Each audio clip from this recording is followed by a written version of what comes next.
Matt Taibbi. He's a take-no-prisoner, shoot-from-the-hip reporter, columnist, and blogger whose March Rolling Stone article, The Big Takeover, made quite a stir. It paints a very dark picture of greed, corruption, and power. Wall Street, D.C., what else is new? Welcome, Matt Taibbi. How's it going? Very well. I like listeners to get a feel. By the way, am I pronouncing your name correctly? Yeah, Taibbi. Taibbi, okay. Yeah. I like listeners to get a feel for the people behind the work and the ideas, and you have an interesting path here. You did a college year abroad, but you didn't spend it at Oxford or the Sorbonne. You spent a year at Leningrad State Technical University, and then after college, you moved to Uzbekistan, and then later you worked for the Moscow Times as a sports editor. So what was your time in Russia and Eastern Europe all about? I was overseas for about 10 or 11 years, actually, after college. And, you know, the sports editor, I actually ended up playing sports overseas. I know that. What did you play? I played baseball for the Red Army team in Moscow, and then I played pro basketball in Mongolia for a year. Oh, who hasn't, you know? Right. That's sort of the standard after college activity, I guess. So, but no, I mean, it was good. I think I ended up starting a paper in Moscow called The Exile, and I worked on that for 6 or 7 years with my partner Mark Ames. And I think it ended up actually, ironically enough, being very good training for what's going on in American politics right now, because a lot of the sort of third world shenanigans that go on are sort of being repeated now in this bailout era, and it's been very interesting to watch the similarities between what's happening now and what was happening in Russia in the late 90s and the early part of Putin's presidency. That's right, and I know Simon Johnson has written... Who I spoke with this morning, actually, yeah. Oh, really? Yeah, and he's where? He's at which blog? I think it's called The Baseline Scenario. The Baseline Scenario, exactly. And he makes the point after he was with the IMF and dealt with these emerging developing countries and their oligarchies, and he says, you know, you just change the names, and that's exactly what's going on here. Let me tell people, I didn't give them... we gave them your sports bio, but we didn't give them the rest, which is you have written for, you author a column called Road Rage for Rolling Stone's print version and a weekly online at their website, rollingstone.com, called The Low Post. There's the sports metaphor. And your books include The Great Derangement, a terrifying true story of war, politics, and religion, and 2 titles that show you have no special love for either of the national political parties. One was called Spanking the Donkey, and the other one was called Smells Like Dead Elephants. So, equal opportunity, right? Yeah, no, absolutely. Okay, so I mentioned your Rolling Stone article, which I think an awful lot of people saw and made a big buzz, called The Big Takeover. What I'd like to do is read one of the first paragraphs, just so people get a feel for it, and then let you respond to what you were saying there. The latest bailout came as AIG, this was the middle of March, the latest bailout came as AIG admitted to having just posted the largest quarterly loss in American corporate history, $61.7 billion. So in the final 3 months of last year, AIG lost more than $27 million every hour. That's $465,000 every minute, a yearly income for a median American household every 6 seconds. $7,750 a second. And all this happened at the end of 8 straight years that America devoted to frantically chasing the shadow of a terrorist threat to no avail. 8 years spent stopping every citizen at every airport to search every purse, bag, crotch, and briefcase for juice boxes and explosive tubes of toothpaste. Yet in the end, our government had no mechanism for searching the balance sheets of companies that held life or death power over our society and was unable to spot holes in the national economy the size of Libya, whose entire GDP was smaller than AIG's 2008 losses. Take it from there, Matt Taibbi. Well, you know, I think one of the things we were trying to show in the article is that is the complete and utter lack of any kind of regulatory structure to watch out for a crisis like the one we ended up facing. One of the things that I thought was most shocking was that because of a series of changes in the way that companies were regulated in the late 90s, a company like AIG could choose its own regulator. All you had to do to choose the OTC, which is the OTS, the Office of Thrift Supervision, as your regulator, was to open up a thrift, which is just another word for a savings and loan, in any one of the 50 states. And AIG did that. They opened up a thrift in Delaware and ended up being regulated by the OTS, which had only one insurance expert on its entire staff. And this was a regulatory agency that was regulating AIG, Ameriprise, and all these enormous insurance companies, and they only had one expert on their staff. And remember, I want to remind people, the scale of what just AIG was doing was so enormous that this is way beyond ludicrous. It's criminal. It's unbelievable. I mean, there was basically, and the thing about this is that not only was the government, not paying attention, but they just weren't competent to really, follow any of the developments in the economy. The stuff that AIG was involved with was so complicated that the people who were charged with regulating them simply didn't understand it. In fact, when AIG ended up having to get bailed out by the government, its regulator, the OTS, was not even in the room. Oh my God. There was nobody in that agency who was able to understand the transactions. Wow. And let me read another quote from your article.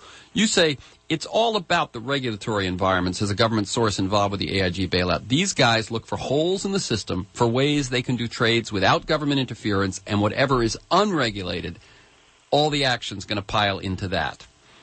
Right. Exactly. And that's why there are these instruments, the credit default swaps.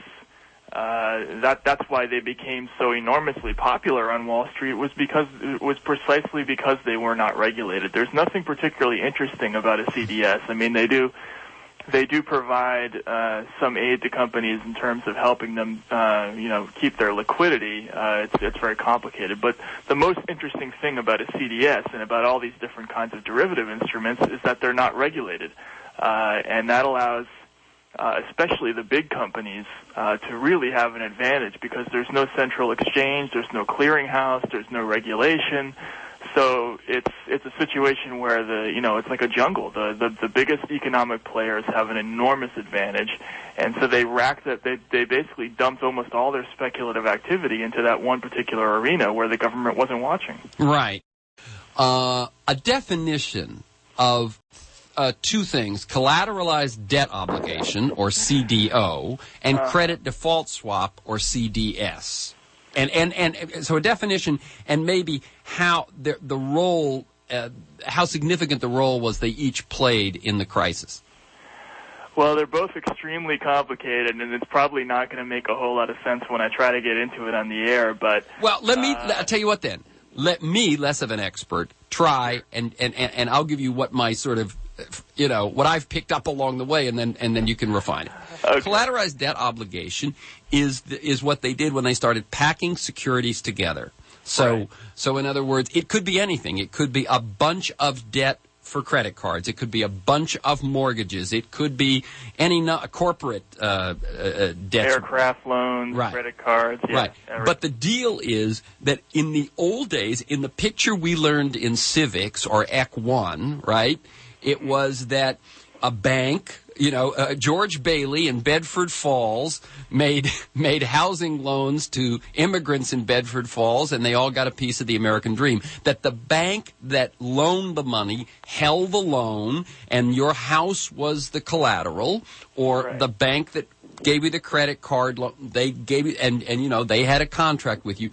And so there was a relationship. What this was bundle a bunch of them together and sell them. Two things happen then. One is that you begin to lose the connection between the creditor and the debtor, and any sort of relationship, any sort of responsibility, and so on. The second thing is that once you start bundling them, you can throw in a bunch of gimmicky mortgages and subprime mortgages and credit card accounts that aren't ever going to be able to pay off, in with some other good stuff, and then the credit rating agencies, who I want to get to in a second, rate them as good loans, good securities, and they go on from there. Right. Well, yeah. The really important thing with CDOs and with any kind of securitized derivative instrument is the way that it affected the credit rating agencies, because the basic principle is if you have 100 different loans and you put them all in a box and you say, the top 10%, as money flows into that box every month, the first, let's say that there's supposed to be $100 total into that box. Let's say the first $10 that goes into that box is going to go to a certain class of investors, and those are going to be your AAA rated investors. So since it's highly likely that you're going to get at least 10 out of that $100 every month, you can call that 10% slice a AAA rated tranche. Okay. This is basically a method by which you can take a whole bunch of crappy mortgages and crappy credit card loans and put them all in a box, and suddenly they're not, triple B rated or junk rated. Suddenly at least a piece of them is AAA rated. And that was how you took a whole bunch of bad mortgages and put them all together and were able to sell them to really, really enormous institutional investors like pension funds and insurance companies, who previously would have had no interest in those kinds of things before. But now because of these instruments, they had a market that they could sell, these things to those people. Now let me ask you a question. So if I'm bundling those, and I know when I'm bundling them that a bunch of them were gimmicky mortgages that were going to have balloon payments that people couldn't make, subprime or not. There's a lot of gimmicky stuff. People seem to think it's all about subprime. It's not. A lot of that gimmicky stuff was just as bad, even if it wasn't subprime. Right. That if I know it, where did the breakdown happen? Was it that the rating agencies turned a blind eye? Was it that the rating agencies didn't know what was in them? Was it that the rating agencies are just useless? Well, there's a lot of factors at work here. One of the things that happened was that you had the repeal of the Glass-Steagall Act, and now you had the ratings agencies were basically in bed with the same people who they were rating. They were getting paid for these ratings by the folks they were rating. Right, exactly. That was how they earned their income. And this is the same thing that was true of the accounting firms that blew it on Enron, WorldCom, Adelphia, and so on, and why Arthur Andersen went out of business. Exactly. It's exactly the same principle. And because of that, there was a strong incentive by all these people to give good ratings to these CDOs. Also, there was also the fact that people, even in the ratings agencies, just didn't understand them all that well. I actually talked to a woman, one of the women who helped invent the collateralized debt obligation. She worked for J.P. Morgan on a team that helped sort of, perfect the method in the late 90s. And she says, even to this day, she has clients who come to her and they say, hey, I bought a whole bunch of this stuff from you guys 3 or 4 years ago, but I still don't understand how that worked. And that's true not only of the common customers, but the people who are actually making these things and selling them and rating them everywhere. So because I'm particularly interested in this rating piece, because it seems to me if you are running a casino, it's a casino. If you're running something like Wall Street, it supposedly wasn't a casino, and the person that kind of you rely on for the trust, for confidence, for reality check were the rating agencies. Now, at a certain point, it seems to me they've seen what happened to Arthur Andersen. Arthur Andersen was a giant, respected, 100 years old, gone. So now they can see what they're doing. I mean, didn't they eventually say this is going to be bad for our business to be taking our reputation that we've earned? What I'm talking about is Moody's, Standard & Poor's, and I'm forgetting the third big one.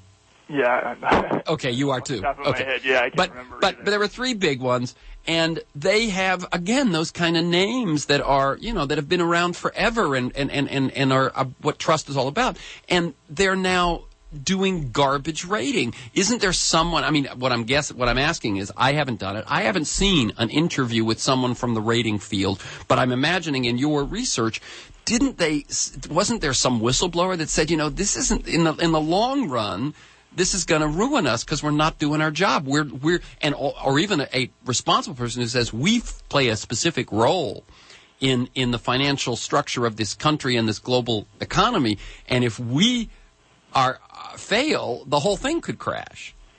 Well, actually, ironically enough, some of the people from J.P. Morgan who helped design a lot of these instruments were the first people to speak out about what was going on in the early part of this decade. One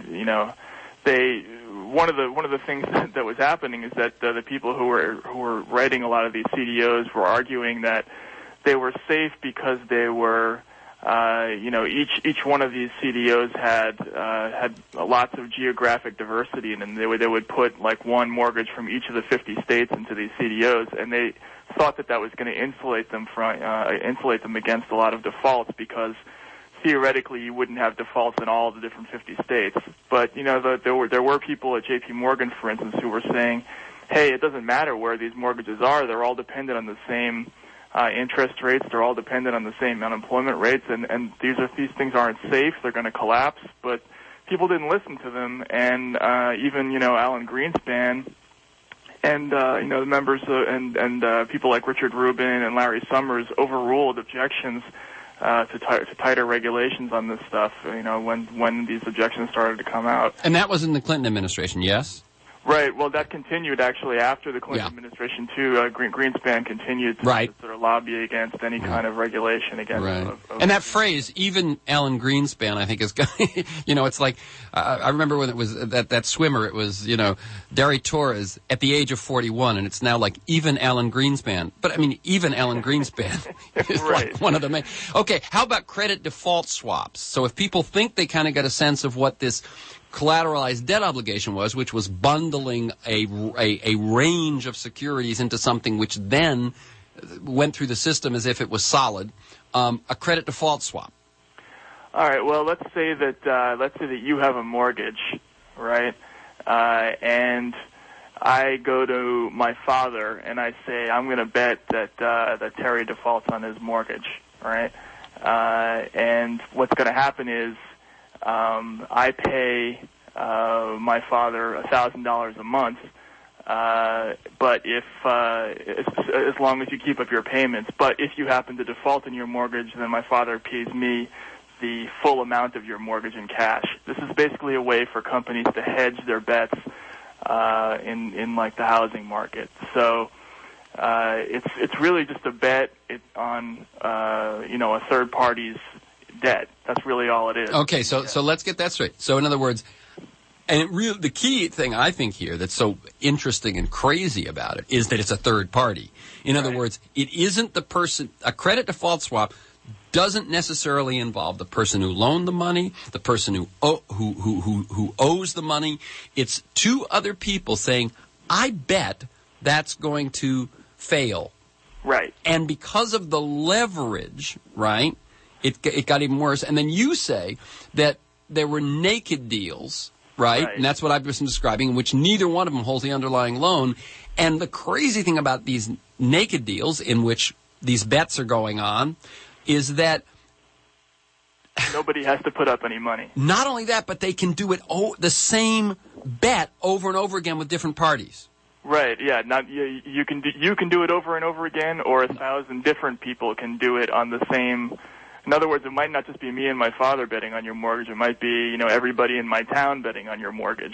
And that way, if you default, all the people who bet against you, who bet on you, are suddenly going to owe the full value of your mortgage. That's how we turn, a few defaults here and there into hundreds of billions or even trillions of dollars of debt overnight, because these enormous amounts of debt just sort of accumulated out of thin air. Now, we went over it with the credit default obligation. In the credit default swap, what is the motivation for it? It sounds like what it is that if the bubble is continuing and no one's defaulting on mortgages, then it's one thing, and if the bubble bursts, then it's a crisis. But what was the motivation? I think I read somewhere that there were $62 trillion in credit default swaps outstanding, which dwarfs the GDP of the world by several times, right? Right. Yeah. No, there are two basic motivations for buying a credit default swap. Well, aside from the purely speculative aspect, which I'm not even going to get into, but the big ones are, let's say you're Goldman Sachs and you're heavily invested in the housing bubble. So what you can do is you can buy credit default swaps against housing debt. So if there are a whole bunch of defaults and a lot of those investments go wrong, you're going to get paid on the other side by somebody like AIG. That's why, Goldman Sachs, for instance, had purchased almost $20 billion worth of CDS protection against primarily housing investments from AIG.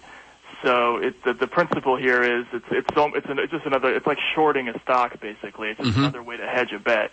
That's one reason, and the other reason is if it's hard to explain, but if you buy CDS protection on an investment that you have, accounting regulators considered that you didn't even have that liability on your balance sheet, and they allowed you to lend more. So. Does that make any sense? Well, I think what it does is it's saying there are rules about banking. You have to have a certain amount of capital assets to cover what you. But this, because as we said earlier, people went where there was no regulation. This one didn't count on your balance sheet. So all the commissions that were making, all the profits you were making, you could get way extended because you didn't have to hold capital in proportion to that, which is another reason that when it crashes so much worse. Right. That was the original rationale behind the CDS. It was a way for banks to get around the restrictions on how much capital they had to have in their balance sheet. Riff on this quote. Okay. The mistake most people make in looking at the financial crisis is thinking of it in terms of money. But if you look at it in purely Machiavellian terms, what you see is a colossal power grab that threatens to turn the federal government into a kind of giant Enron, a huge, impenetrable black box filled with self-dealing insiders whose scheme is the securing of individual profits at the expense of an ocean of unwitting, involuntary shareholders, previously known as taxpayers. Yeah, well, I mean, look what happened. These enormous bailout programs that we've gotten ourselves into are basically dialogues between the federal government and the Federal Reserve and these companies like Goldman Sachs and J.P. Morgan Stanley and Citibank, and they all have to sort of participate in these pseudo-secret programs like the Public-Private Investment Program and all these Federal Reserve lending facilities like the TALF, which it's an enormous leap up in terms of the access that these banks have to public money. They just didn't have this access before, and now they're participating in all these programs. And the very survival of the American government is tied to the success or failure of these banks. I mean, we're so heavily invested in these people now that we just can't let them fail. And that wouldn't have happened if they hadn't failed so spectacularly in the last few years. So it's actually kind of politically a win for them because they're more important and they're more protected than they ever were before.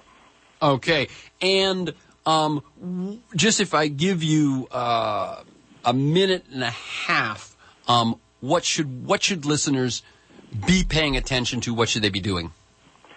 Well, I think that people really need to educate themselves and listen to people who are probably more articulate than me about these programs. But I mean, for instance, this so-called public-private investment program that the Treasury just passed, which is really just a $1 trillion giveaway to hedge funds, and that happened, and it was like there wasn't a peep at all from the public about it.